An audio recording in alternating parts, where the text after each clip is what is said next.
चीन के बॉर्डर से महज 55 किलोमीटर दूर भारत का एक गांव है, माणा गांव, जो कि उत्तराखंड राज्य के चमोली जिले का एक छोटा सा गांव है। दीपावली के इस पावन त्योहार पर इसी गांव की चर्चा हो रही है। आखिर इतना खास क्यों है ये गांव? भारत चीन बॉर्डर का ये आखिरी गांव एक बार फिर दुनिया की नजरों में क्यों आया है?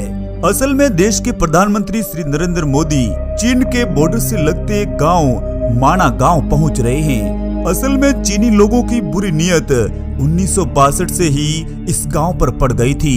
जब 1962 का युद्ध हुआ था तब इन लोगों को अपनी ओर मिलाने के लिए खूब लालच दिया था, लेकिन भारत माँ के इन वीर पुत्रों ने चीन की तरफ से दी गई सजाएं स्वीकार कर ली थी, मगर भारत से गद्दारी नहीं की थी।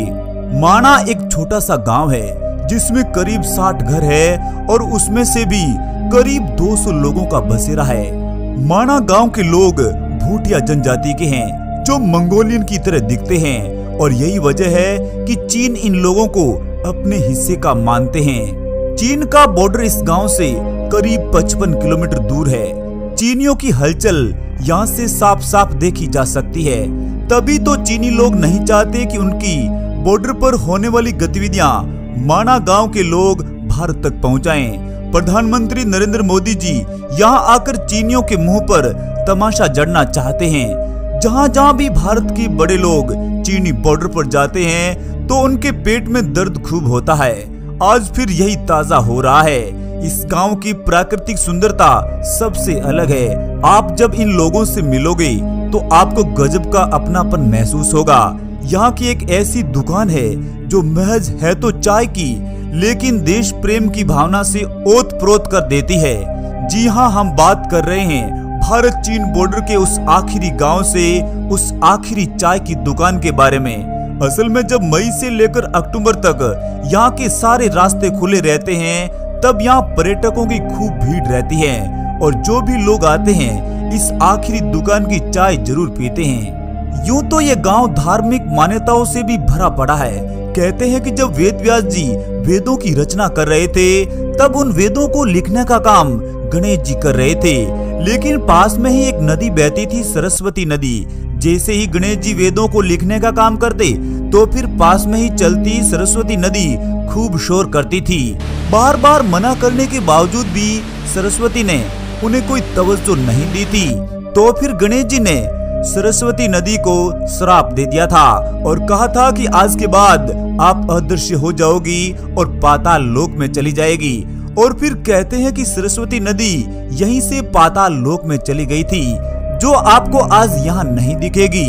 एक कहावत यहाँ यह भी चलती है कि जब पांडव लोग स्वर्ग जा रहे थे तब उनके रास्ते में सरस्वती नदी आ रही थी, तब उन्होंने भी सरस्वती माता से रास्ता मांगा था, लेकिन एक बार फिर उन्हें भी कोई रास्ता नहीं दिया था। तो भीम इतने क्रोधित हो गए थे कि उन्होंने एक बड़ा सा पत्थर लेकर सरस्वती नदी के ऊपर रख दिया था और उन पत्थरों पर ही पैर रखकर पांडव लोग स्वर्ग गए थे। आज एक बार फिर उन्हीं पद चिन्हों पर नरेंद्र मोदी चल रहे हैं और यहाँ आकर स्वर्ग का एहसास करना चाहते हैं और चीन को भी ये दिखाना चाहते हैं कि 1962 का दौर अलग था और आज 2022 चल रहा है। अगर आंख दिखाओगे तो आंख निकाल देंगे। अगर भूलकर भी बॉर्डर के पार कोई कदम उठाया तो फिर ऐसा हाल करेंगे कि कभी हालचाल पूछने के लायक भी नहीं रहोगे। यूं तो अक्सर लोग जब बद्रीनाथ जाते हैं तभी इस गांव की ओर रुख करते हैं और बद्रीनाथ से महज 4 किलोमीटर की दूरी पर यह गांव मौजूद है। लोगों को इस गांव में गाड़ियां लेकर घूमने के लिए मनाही है। अक्सर यहाँ पर गाड़ियां लोग पार्किंग कर देते हैं और फिर पैदल ही घूमने के लिए निकल पड़ते हैं और करीब 5 घंटे में इस पूरे गांव को आसानी से देखा जा सकता है। वाकई दोस्तों, अगर आपके पास समय है तो एक बार भारत के इस कोने में जरूर पधारिएगा, जहां आपको स्वर्ग जाने वाले रास्ते तो दिखेंगे ही और आप स्वर्ग को महसूस भी करेंगे। अगर ये वीडियो पसंद आया है तो चैनल सब्सक्राइब जरूर कर लीजिएगा। जय हिंद, वंदे मातरम।